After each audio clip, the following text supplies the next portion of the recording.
Have you ever wondered why we're better at solving puzzles than we are at navigating traffic? It might seem like a strange comparison, but stick with me here. You see, both driving and logic share a common thread. They require us to predict and respond to the actions of others, and just like a game of chess, they often leave us frustrated when those around us don't play by the same rules. Let's take a closer look. In logic, there are specific rules we follow. If A equals B and B equals C, then A must equal C. It's straightforward, right? Now, let's apply this to driving. If the traffic light is red and red means stop, then seeing a red light means we stop. It's the same principle. We have a rule and we follow it. But here's where things get tricky. Just like in logic, when someone doesn't follow the rules in driving, chaos ensues. Picture this. You're at a four-way intersection. The light turns green for you, which means it's your turn to go, but the car opposite you decides to turn left, ignoring the fact that you have the right of way. Suddenly, you're not just a driver, you're a mind reader, a fortune teller, trying to predict what this unpredictable driver will do next. This scene might be all too familiar to you. It's frustrating, isn't it? It's like trying to solve a puzzle where the pieces keep changing shape.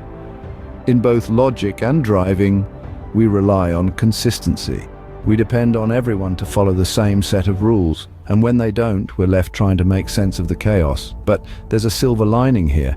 Just as understanding the rules of logic can help us solve complex problems, understanding the rules of the road can make us better, more courteous drivers. It's about being aware of our actions and how they affect others. It's about making the road a safer, more predictable place for everyone. Indeed, logic and driving etiquette are more similar than you might think.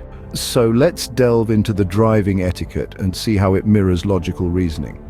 Ever wondered how yielding at an intersection resembles the logical concept of cause and effect? Well, when you yield to oncoming traffic, you prevent a potential accident or the effect. You, the driver, are the cause, and your decision to yield or not yield brings about a certain effect. Just as in logic, every action or decision has a consequence. Now, let's talk about merging lanes, a dance of cooperation and anticipation akin to an if-then statement in logic. If you see a car signaling to merge into your lane, then you adjust your speed or change lanes to accommodate them. The if is the signal from the other driver, and the then is your response. Speaking of signals, they are the epitome of clear communication on the road, much like clear arguments in a logical discussion. When you flick on your turn signal, you're not just obeying the law, but also expressing your intentions to your fellow drivers. This clear communication allows for a smooth flow of traffic and reduces the chance of misunderstandings or worse, collisions. Similarly, in logic, clear communication of ideas and premises leads to a better understanding and smoother discourse. Now imagine the chaos if drivers decided to forego these etiquettes. Think about a world where yielding, merging and signaling are optional. The roads would become a battleground, wouldn't they? It's the same with logic. Without the structured guidelines of cause and effect, if-then statements and clear communication, discussions would descend into chaos, with no real way to reach a conclusion. So, when you're behind the wheel next time, remember that you're not just driving. You're actively participating in a dance of logical decisions and actions, each one affecting the others around you. The road is your chessboard and your car is the knight, making calculated moves based on the actions of the other pieces. As you can see, the road is a real-life logic puzzle and we're all trying to solve it together. But what happens when someone breaks the rules? Well, let's imagine for a moment you're cruising down the motorway, the sun is shining, and the open road is yours. Suddenly, out of nowhere, a car swerves into your lane without signaling. In that moment, the harmony of the road is disrupted, just like an orchestra out of tune.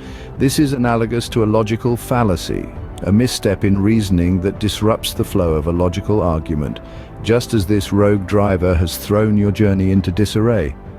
A logical fallacy can undermine the structure of an argument and steer it off course.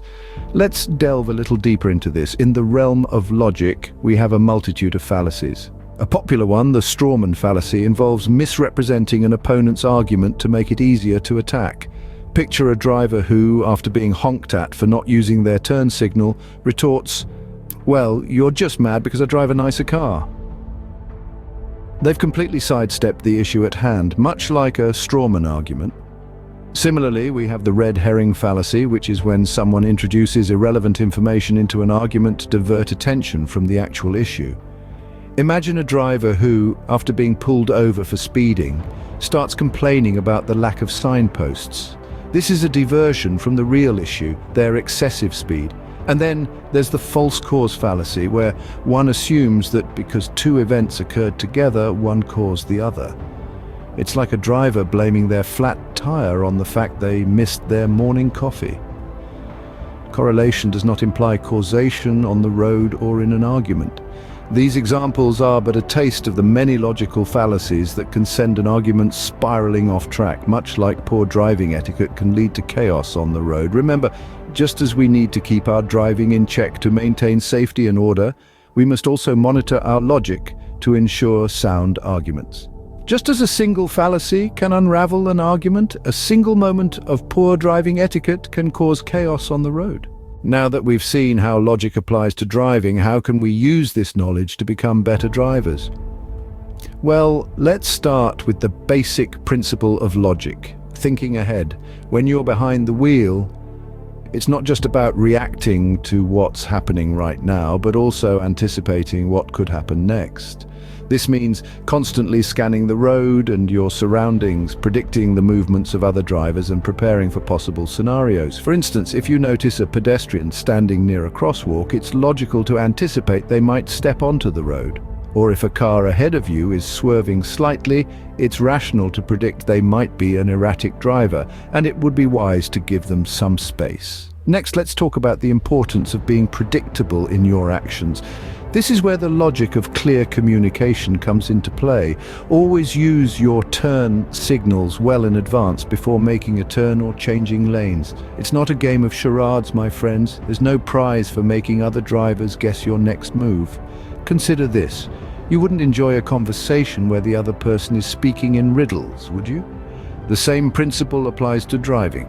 By clearly signaling your intentions, you're essentially communicating with other road users in a language they understand, making the roads a safer place for everyone. And remember, the logic of driving doesn't stop when you've parked your car. It's also about considering the consequences of your actions on other drivers. For example, if you've parked in such a way that it blocks the visibility for others. It's not just inconvenient, but it's also a potential hazard. In conclusion, logical driving is about thinking ahead, anticipating the actions of others, being clear and predictable in your own actions, and considering the impacts of your actions on others. It's not rocket science, it's just common sense with a dash of courtesy and a sprinkle of foresight.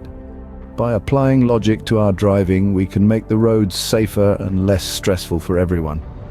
And remember, folks, a little politeness goes a long way on the road, so keep calm, drive logically, and carry on. So, are you ready to take your logic skills on the road? As we embark on the journey home, let's reflect on our little adventure today. We've traversed the intersection of logic and driving, navigated the logic of the road, evaded roadblocks and fallacies, and discovered the power of logical driving. Quite an excursion, wouldn't you agree?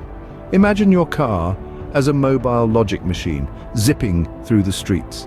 Every decision you make while driving, from signaling a turn to maintaining a safe distance from the vehicle ahead, is a logical exercise. It's like solving a Sudoku puzzle, only with higher stakes and less time to ponder. Recollect the traffic signals. They're not just lights flashing red, yellow, and green. They're propositions. Red says stop. That's an imperative. Green says go. Another imperative. Yellow, however, says caution. The light is about to change.